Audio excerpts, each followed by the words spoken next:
What is happening today, traders? Today, we're going to be going into a couple different stocks and crypto. The first one being BTC. So let's get into it, guys. We are just going to jump right over to our favorite stock ticker or coin, whatever you prefer to call it. If we can find it. Yes, we found it. Okay, Bitcoin. But before we jump into it, guys, I appreciate every single last one of you who have liked and subscribed.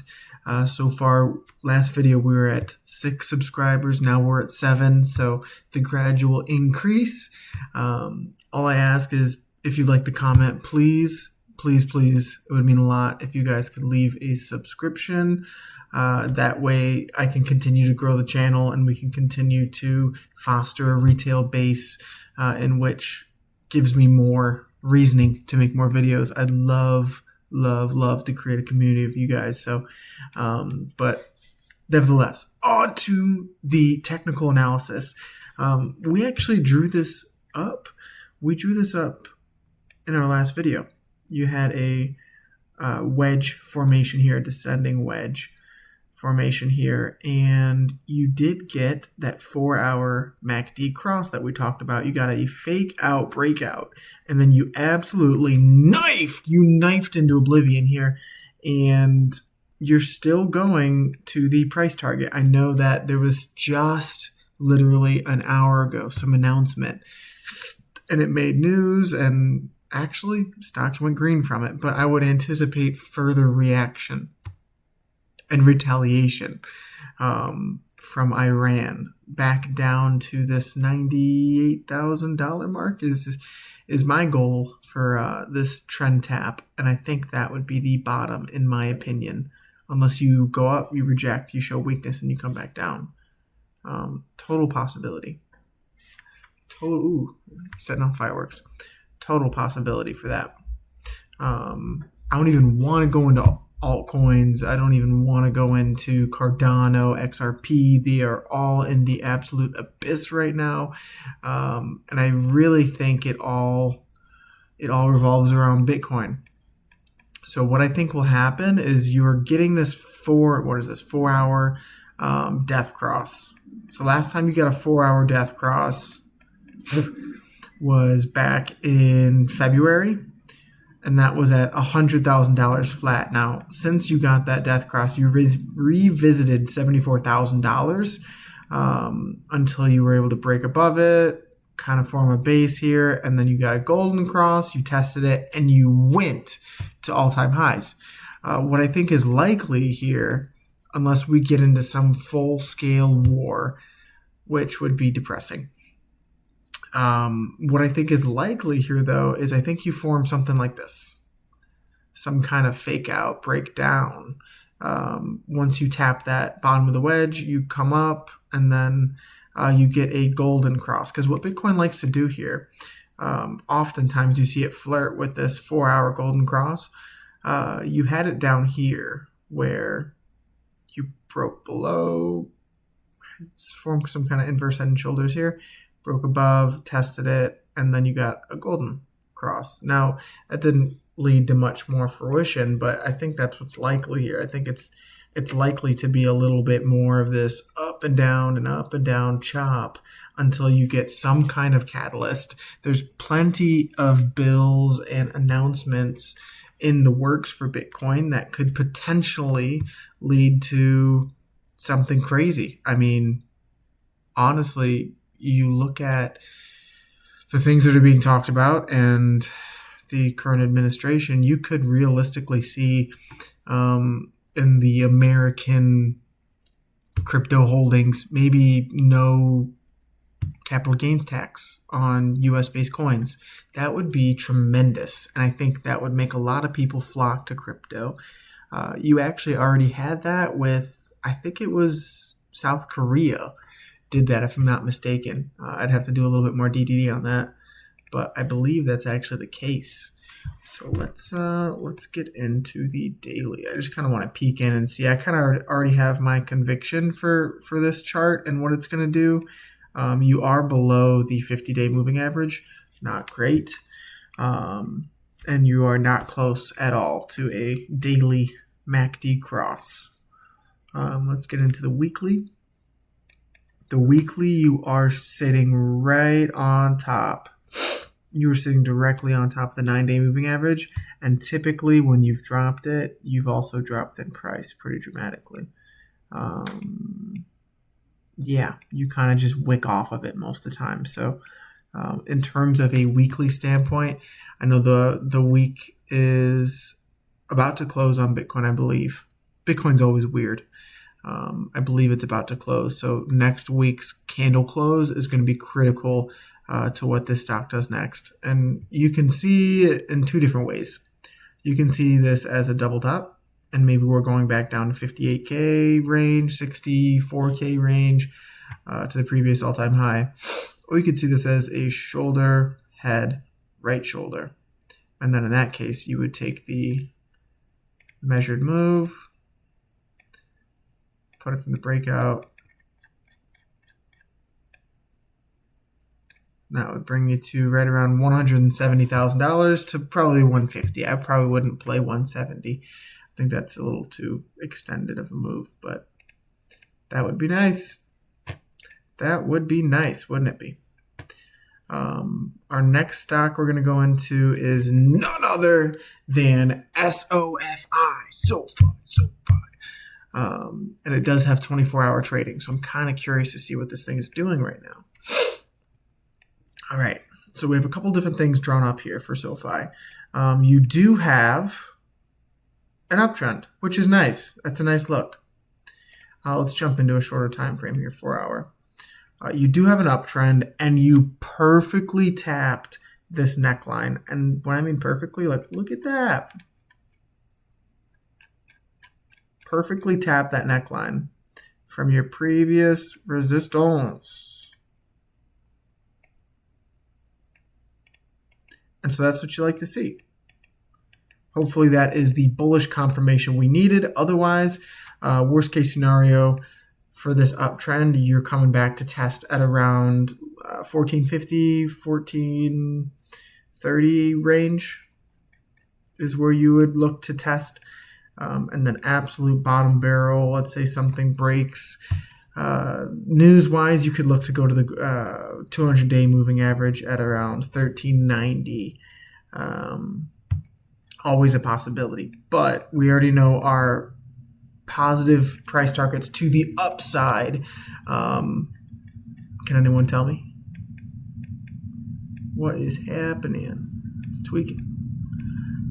Positive price targets to the upside are a little bit more exciting because we do have that gap fill in the daily. Should be there. At $18, make it holler. So that's what I would target for the upside on SoFi.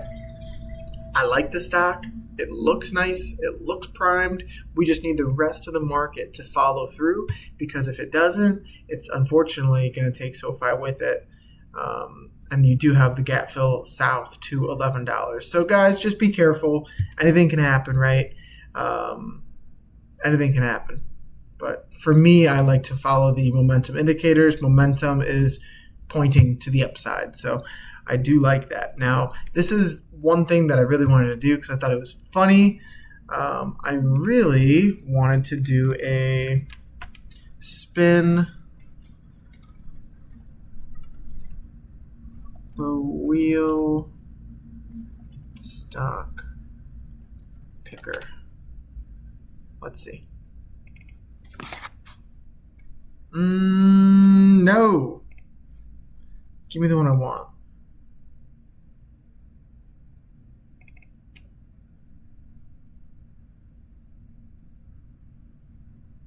No, give me the one I want.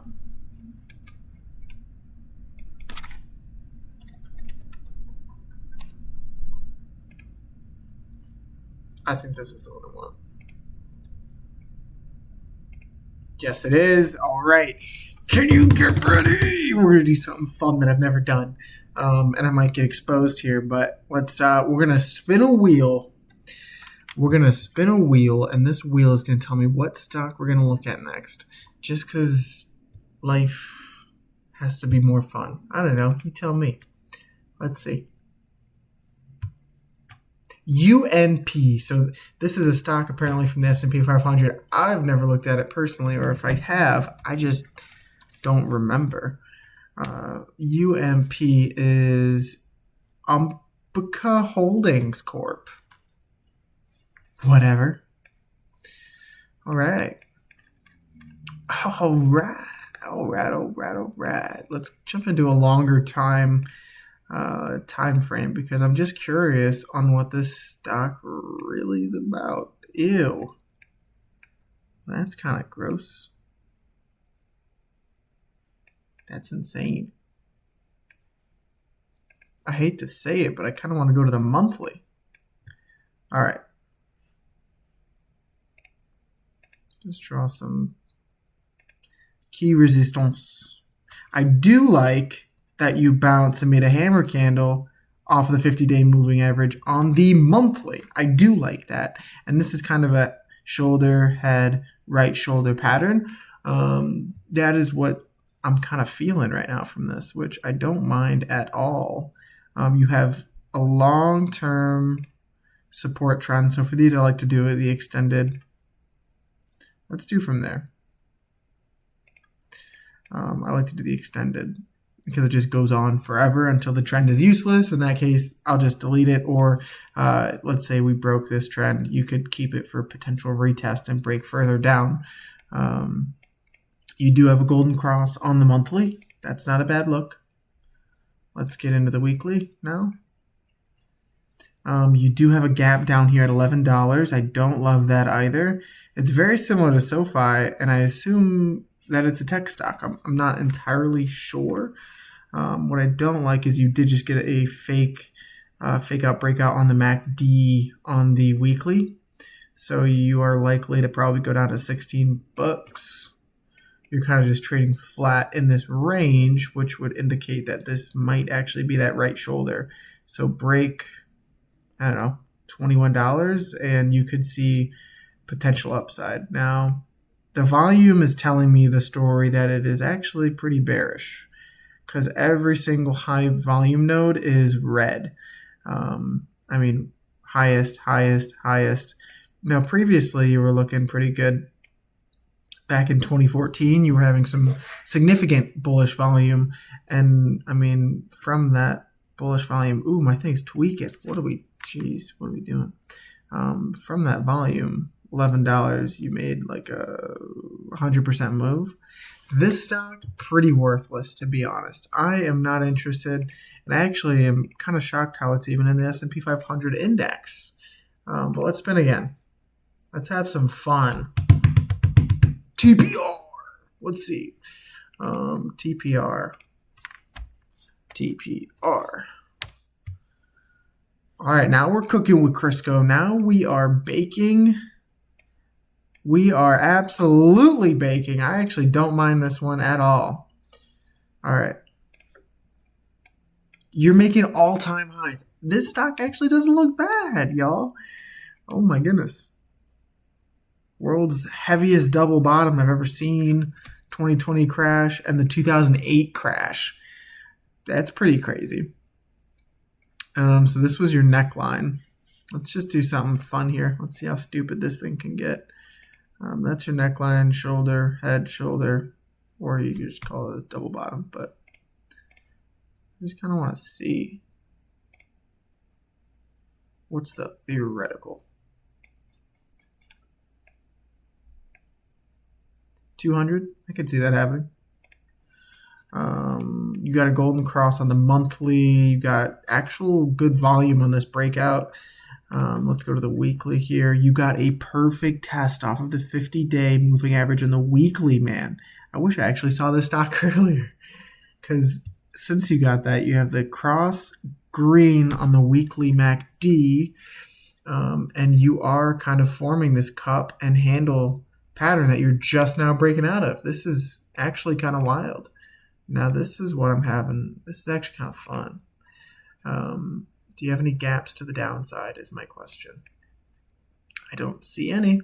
Looks like you've filled all your gaps. You just haven't created any. Let's check it out on the daily. Or let's draw this first. Extended from this uptrend, maybe. Oh, more recent.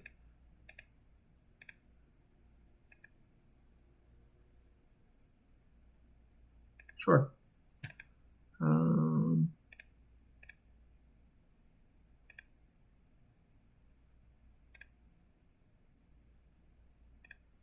So if we did have anything crazy news-wise, these are the two trends you're looking back to support: $67, $53. The neckline at 45. You got a green cross on the MACD. Let's go to the daily.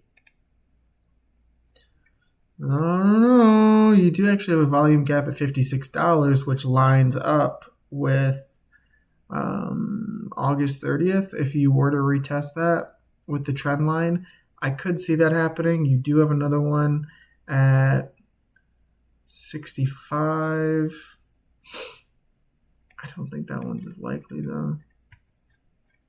But yeah, you're at all-time highs on TRP. TRP doesn't look bad. It's a little expensive for my taste. But,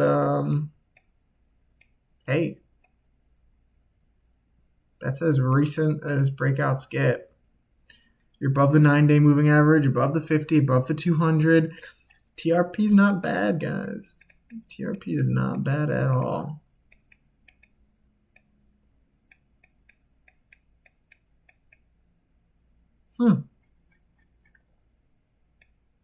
Now, do you know how to take a profit target from the cup and handle is the question. It's pretty straightforward. I mean, you take it to the neckline and then bam.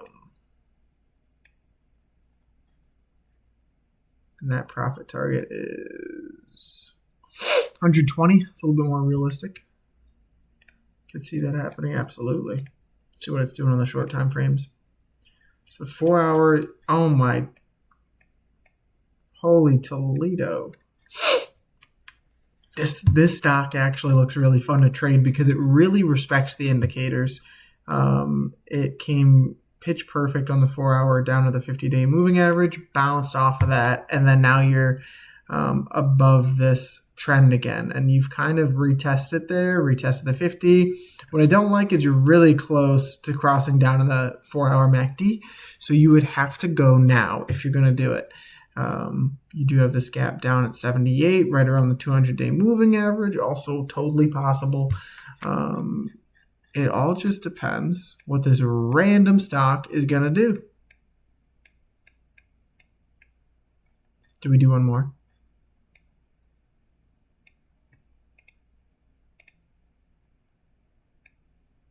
I think we do one more. Let's do one more.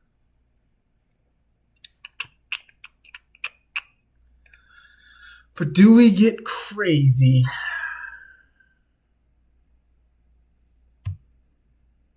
Nasdaq 100. Let's do it. PICKER.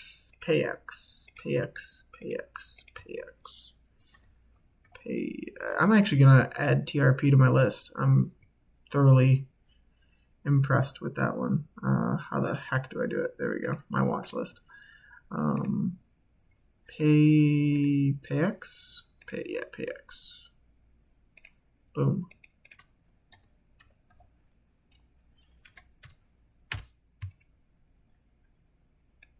Less good. Right off the bat, down on the MACD, down almost a death cross on the 4 hour, 50 and the 200. Let's go to the daily. Below the 50, you don't love that. MACD is crossing its midline right there. I feel like all these stocks, I just want to zoom out and see what's happened. Let's go to the weekly. I mean, actually the weekly doesn't look bad. The weekly just made another all-time high, and this stock literally just looks like it goes up and to the right. I mean, less volatile for sure than the S&P. So there's that. It's like, do you really want to put something put a chunk of your assets into something that's not going to return you more than the S&P 500. Personally, I wouldn't. I feel most people are best off just investing in the S&P 500. I think there's some crazy statistic that like 75% of swing traders just lose everything. Or they're not profitable. Sorry. They don't lose everything, but they're just not profitable traders. And so that's where you really have to begin to look into setting stop losses, respecting the trend. Everyone says the trend is your friend, but then as soon as something goes below it, they're very quick to say, I think I'm just going to play this long term.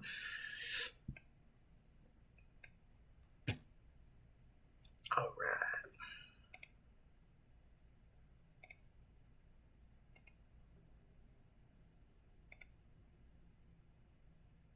$50-day moving average at 140 flat. I don't know. Stock is too boring for me.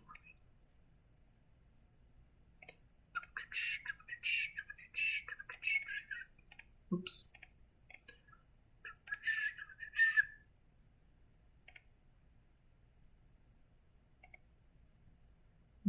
How far does that go back? Pretty dang far. I love doing that. Set an extended trend, and you just see how long that the trend has been holding and respected. And that's been a pretty long time. Top out, and then you're just looking to come back to this bottom here and maybe form some kind of rising wedge before you go down. And you have flipped red officially on the weekly, which doesn't look great, would indicate further downside to the 50 moving average. So I will pass on PayX.